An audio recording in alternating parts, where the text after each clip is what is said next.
Alors, bonjour à vous tous, les bien-aimés du Seigneur. Oui, aujourd'hui, comme tu disais, c'est la suite de la semaine passée. La semaine passée, c'était quoi le titre? Israël, mon avenir. Son avenir, voilà. Et aujourd'hui, ça va être Israël, son règne. On a lu le texte d'Apocalypse 12, verset 5. Elle enfanta un fils.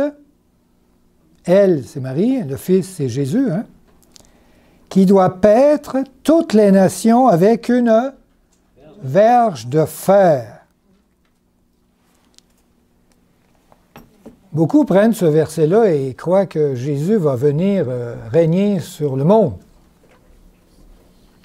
Et de ce verset découle une pensée tenace à ce sujet dans les églises chrétiennes en rapport au millénium.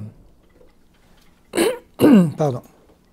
Le millénium, c'est cette période de 1000 ans qui est décrite au chapitre 20 du livre de l'Apocalypse. Je vais vous le lire juste pour vous mettre dans le contexte.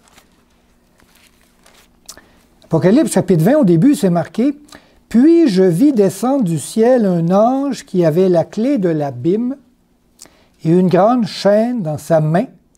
Il saisit le dragon, le serpent ancien, qui est le diable et Satan, et il le lia pour 1000 ans. Il le jeta dans l'abîme, ferma, scella l'entrée au-dessus de lui, afin qu'il ne séduise plus les nations, jusqu'à ce que les 1000 ans soient accomplis. Après cela, il faut qu'il soit délivré pour un peu de temps. »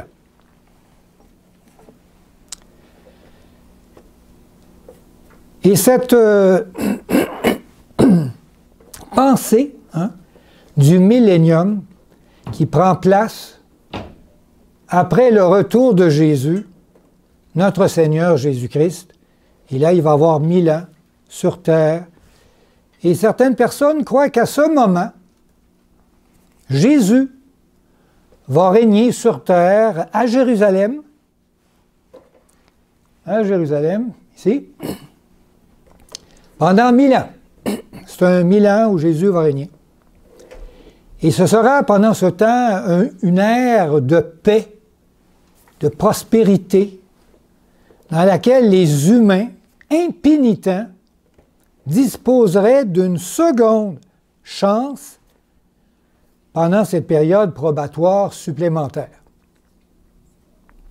Et cette pensée s'harmonise avec les mouvements sionisme qui projettent le rétablissement futur d'une souveraineté juive en Palestine. Il y en a qui connaissent cette pensée? Oui. Alors aujourd'hui, nous allons découvrir ce que les Saintes Écritures, eux, nous révèlent à ce sujet en rapport au futur règne de Jésus-Christ en Israël. Qu'en pensez-vous? On peut parler de ça? Alors, on va débuter par une déclaration formelle de Jésus. Jésus a dit quelque chose assez clair, et on va lire ça dans les Saintes Écritures, mais je vais vous les mettre à l'écran. Dans Jean 18, 36, ça va être notre texte de base. C'est Jésus qui dit « Mon royaume n'est pas de ce monde. » Répondit Jésus. Si mon royaume était de ce monde, qu'est-ce qui arriverait? Mes serviteurs auraient combattu pour moi, afin que je ne fusse pas livré aux Juifs. Mais maintenant, mon royaume n'est point d'ici-bas. Donc Jésus a donc déclaré, mon royaume n'est pas de ce monde.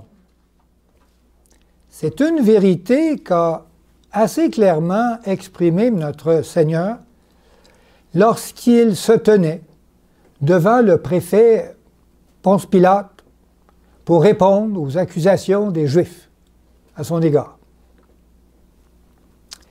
Et pourtant, chose étrange, Parmi les plus éminents et les plus influents de ceux qui se disent serviteurs de Christ, nous en voyons beaucoup aujourd'hui qui s'engagent avec zèle dans des mouvements visant à faire de Jésus-Christ le futur roi de ce monde. Beaucoup de chrétiens spéculent sur le sens de cette affirmation pour nous détourner de la vérité toute simple, car le langage ici est assez clair. À cette occasion, Jésus l'a dit. Il a dit, « Si mon royaume serait de ce monde, mes serviteurs auraient combattu pour moi, afin que je ne fusse pas livré aux Juifs. » Hein? Nous devons comprendre que la mentalité de notre monde est incompatible avec le règne de Dieu. Utiliser la force pour dominer le monde n'est pas la stratégie de Jésus-Christ, quel que soit le temps que ça se passe, aujourd'hui ou dans 1000 ans. Jésus a toujours refusé d'être proclamé roi de ce monde. Et on va lire un texte dans l'histoire de Jésus. Jean décrit ça au chapitre 6, verset 15. Jésus, sachant qu'il allait venir, l'enlever pour le faire roi. Qu'est-ce qu'il fait? Se retira de nouveau sur la montagne, lui seul. Ah, il se sauve. Cette histoire où l'on allait venir l'enlever pour le faire roi a eu lieu tout de suite après que Jésus avait, si on lit l'histoire, miraculeusement nourri de pain et de poissons une foule de 5000 hommes, sans compter les femmes et les enfants. Oui, c'est ce genre de roi que le monde aime avoir. N'est-ce pas? Plus besoin de travailler pour avoir sa nourriture. Un roi qui distribue des vivres gratuitement à tout le monde. Amen. Oui, on le veut comme un roi, n'est-ce pas? Mais pour des raisons égocentriques. Toutefois, Jésus refusa de dominer sur eux. Il est parti. Nous devons comprendre que le royaume de Jésus ne dominera jamais sur ce genre de monde. À une autre occasion, plus mémorable encore, Jésus se vit offrir tous les royaumes du monde.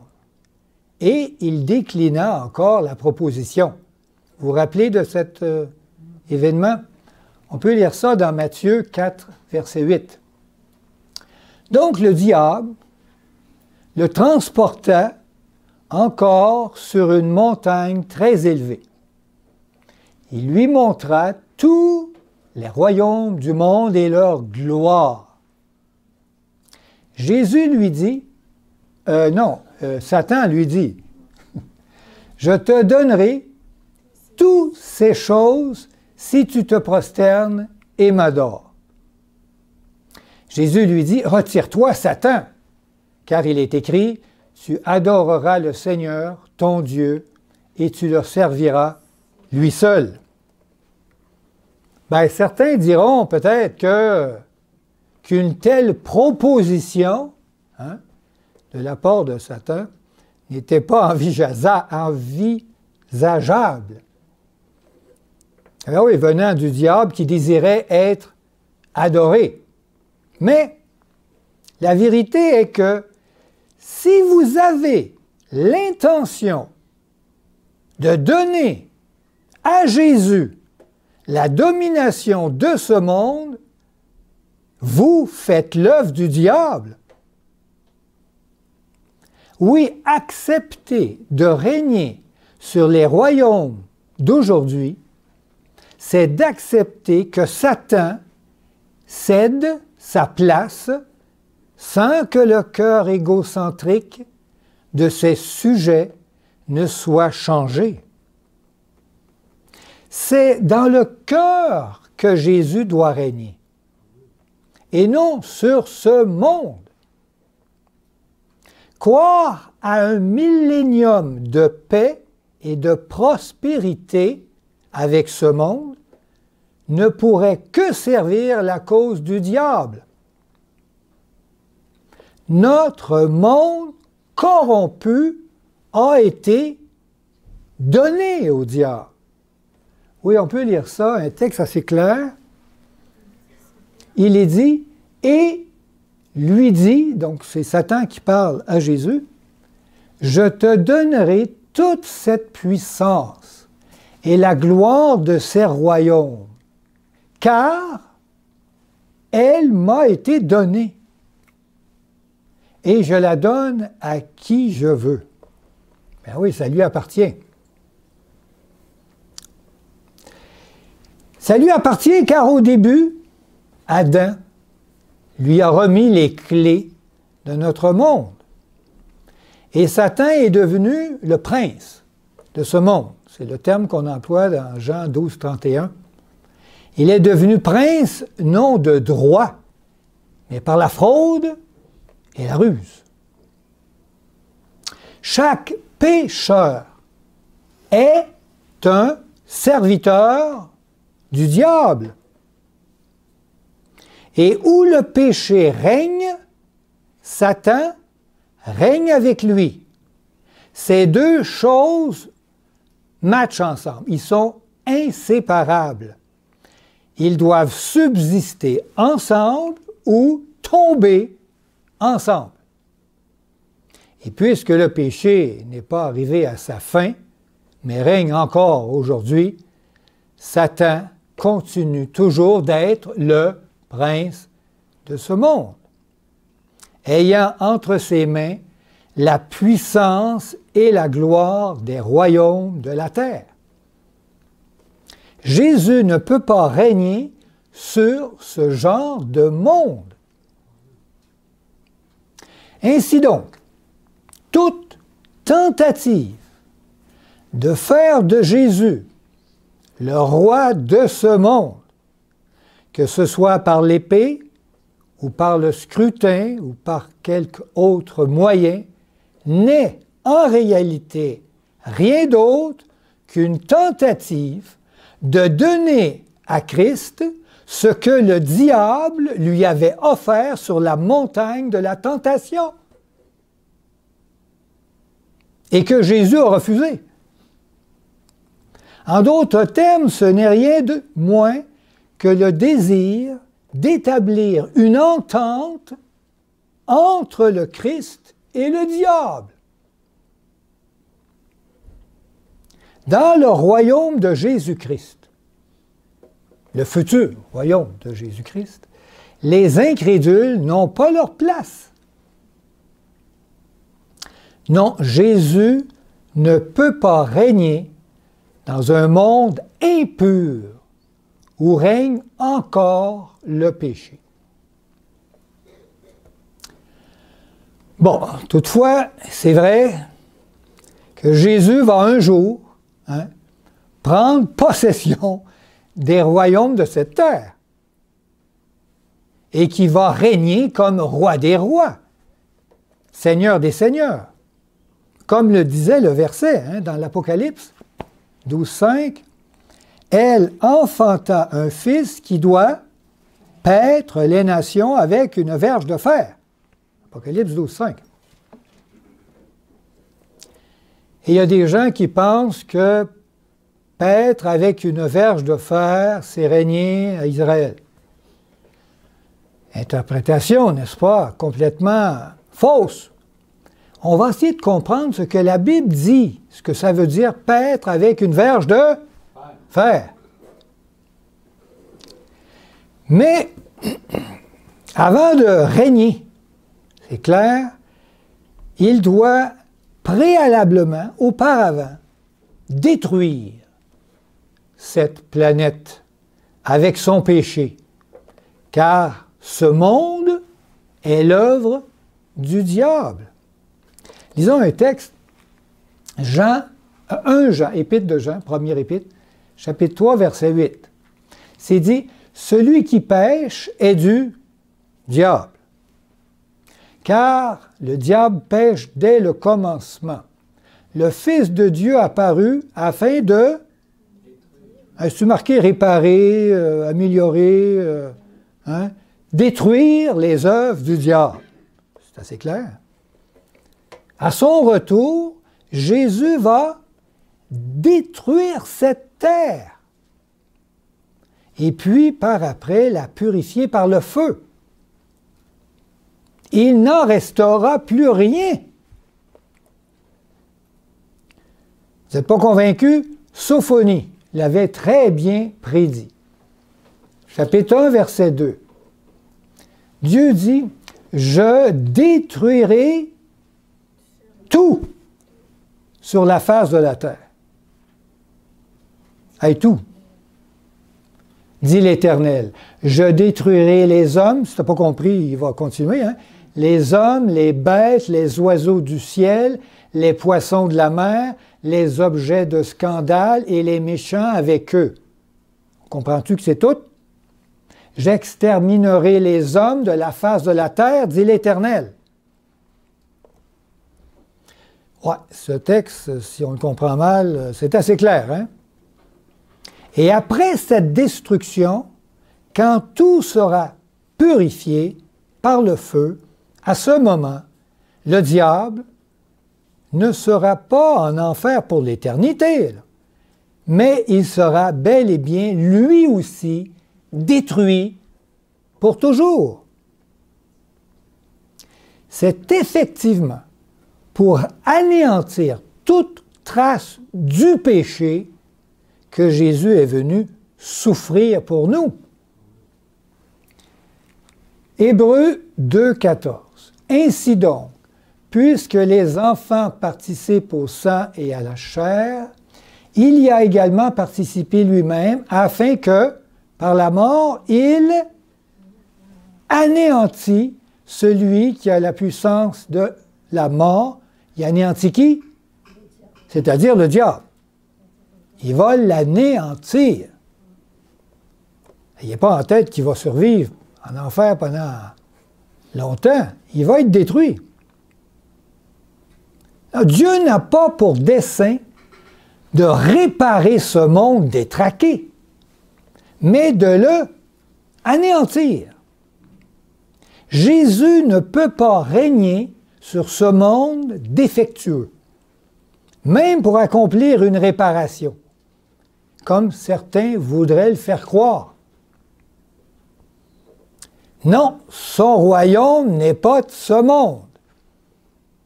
Jésus ne désire pas régner sur notre monde, mais il désire régner sur notre cœur. C'est de cette manière qu'il désire régner sur nous tous. Avant son futur règne, Jésus détruira premièrement tout ce que le péché a infecté. Avec tous ceux qui ont refusé le remède, l'antidote, qui est Jésus-Christ. Son règne se fera sur une nouvelle terre qui sera purifiée de toute impureté. Et ce n'est qu'après les 1000 ans de désolation que cette nouvelle terre sera créée. Hein, on peut lire ça dans Apocalypse 21:1. Jean dit, « Puis je vis un nouveau ciel et une nouvelle terre. » On dirait qu'elle n'est pas réparée, il en fait une nouvelle. Car le premier ciel et la première terre, même le ciel, il va changer. Le premier ciel et la première terre avaient disparu. La mer n'était plus. Vous savez pourquoi la mer n'est plus là? Ben, il n'y a pas de déluge. C'est le déluge qui a formé ces grandes mers-là. Le royaume de Jésus-Christ n'est pas déterminé par un territoire. Les sujets de son royaume viennent de toutes les nations du monde. Il ne domine pas sur une petite partie, il domine partout. Ce sont tous ceux qui acceptent que Jésus-Christ soit leur Seigneur et leur Sauveur. Amen. Il y a un texte qui peut nous aider. Cette bonne nouvelle du royaume sera prêchée dans le monde entier pour servir de témoignage à toutes les nations. Alors viendra la fin. Oui, bientôt, Jésus va recevoir l'autorité sur tous les royaumes de la terre. Amen. Ce sera à la 7e trompette. Et quand on lit l'Apocalypse, la 7e trompette, c'est la fin du monde. C'est à la fin de notre histoire. On peut lire ça dans l'Apocalypse. Chapitre 11, verset 15, il reçoit les royaumes.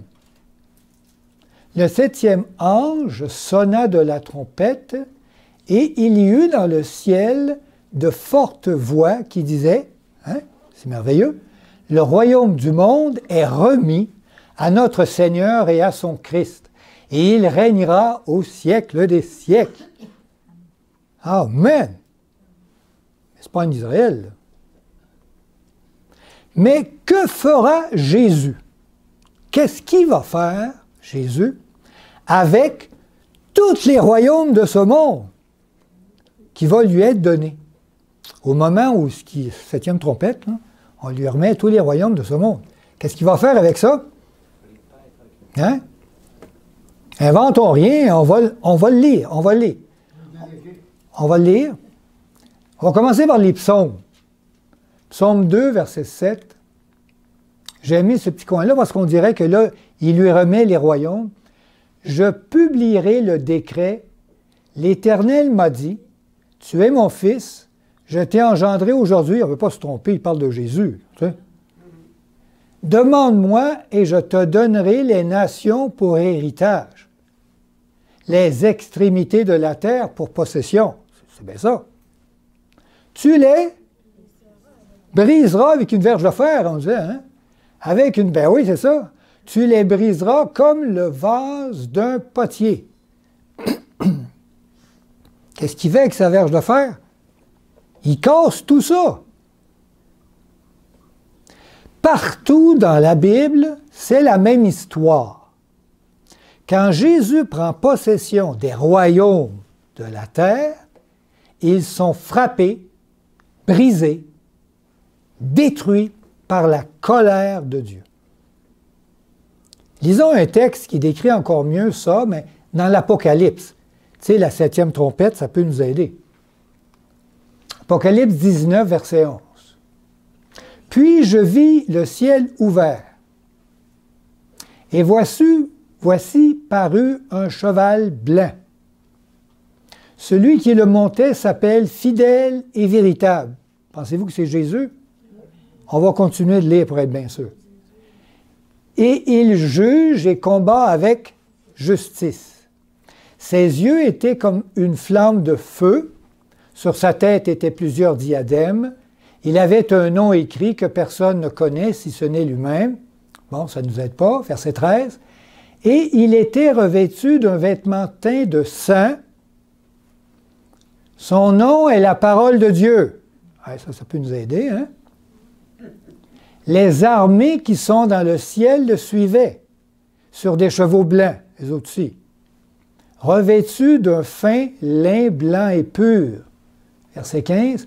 De sa bouche sortait une épée aiguë. Hein, il est la parole de Dieu. Pour frapper les nations. Hein, encore. Il les pètera avec une verge de fer. Encore le texte. il foulera la cuve du vin de l'ardente colère du Dieu Tout-Puissant. Il avait sur son vêtement et sur sa cuisse un nom écrit « Roi des rois, Seigneur des seigneurs ». Là, on ne va pas se tromper. C'est bien Jésus, n'est-ce pas?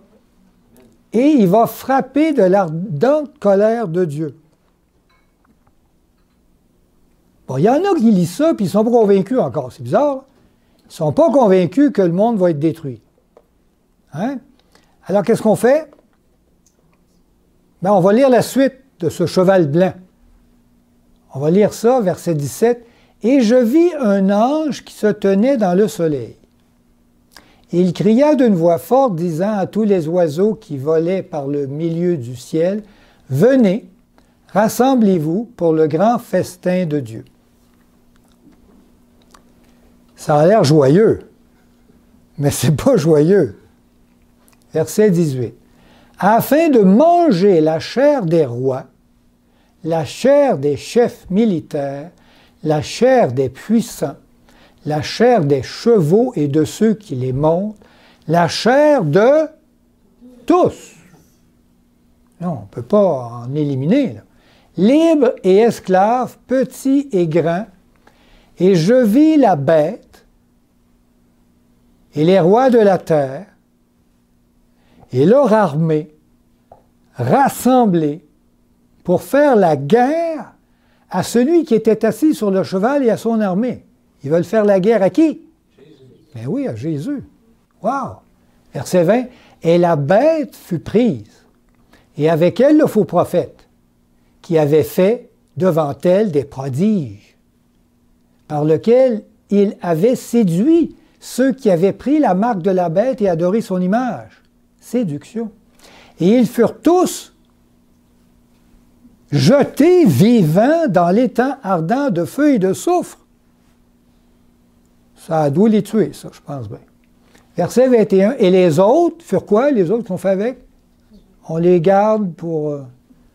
Ben non, ils furent tués par l'épée qui sortait de la bouche de celui qui était assis sur le cheval, et tous les oiseaux se rassasièrent de leur chair. »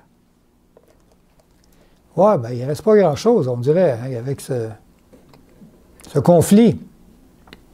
Il n'y a ici aucune image d'un millénium temporel à venir, un millénium heureux, hein? Aucune deuxième chance de se convertir à Jésus-Christ. Non. Ils lui font la guerre et sont tous détruits. Une destruction totale. Depuis longtemps, la prophétie nous avait annoncé un anéantissement de tous les royaumes de la terre au retour de Jésus. Dieu nous avait révélé cela depuis même dans le temps de Daniel avant Jésus. On peut lire ça. Daniel avait prédit cela avec la statue. Daniel 2, verset 44. Dans le temps de ces rois, donc il y a des rois, il y a des royaumes, le Dieu des cieux suscitera un royaume qui ne sera jamais détruit. C'est le royaume de Jésus qu'on lui remet là. Et qui ne passera point sous la domination d'un autre peuple.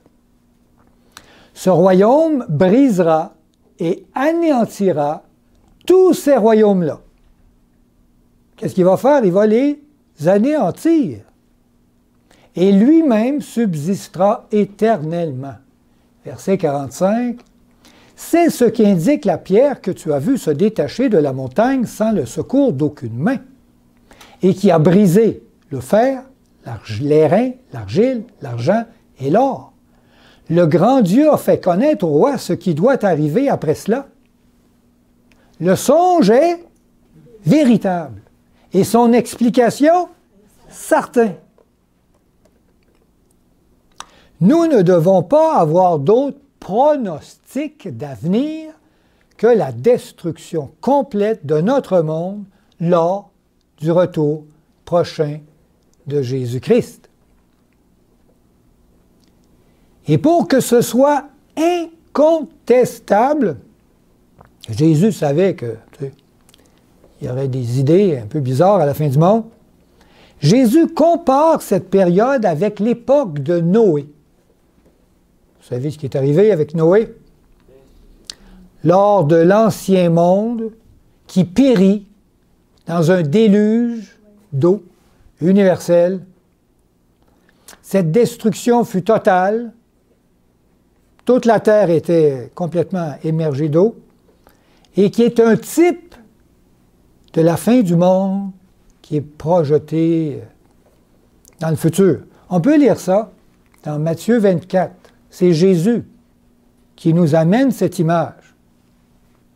Il dit, « Ce qui arrivera du temps de Noé arrivera de même à l'avènement du Fils de l'homme.